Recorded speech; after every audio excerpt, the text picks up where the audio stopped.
नमस्कार विद्यार्थी मित्रांनो, आपण द स्टेरी ऑफ सॉफ्ट स्टेट बघणार आहोत. थेरी ऑफ सॉफ्ट स्टेट ही गुन्नर मिल्डरनी मांडली होती.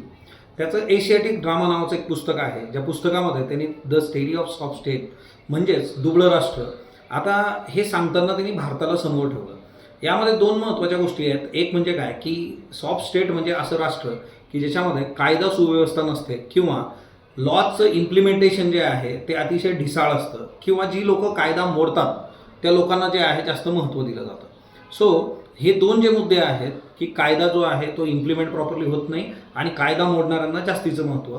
मग आता भारताला समोर ठेवून त्यांनी या गोष्टी समोर सांगितल्या, कारण भारतामध्ये मोठ्या प्रमाणावर करप्शन दिसून येतं की जे राजकीय नेते असतील किंवा प्रशासकीय अधिकारी असतील यांच्याद्वारे होतं आहे आणि सायमल्टेनियसली जे आहे की हे करप्शन असल्यामुळे आणि अशा पद्धतीची जी कायदा व्यवस्था असल्यामुळे आपल्याला आपली गरिबी जी आहे किंवा दारिद्र्य जे आहे देशातलं ते दूर करता येत नाही.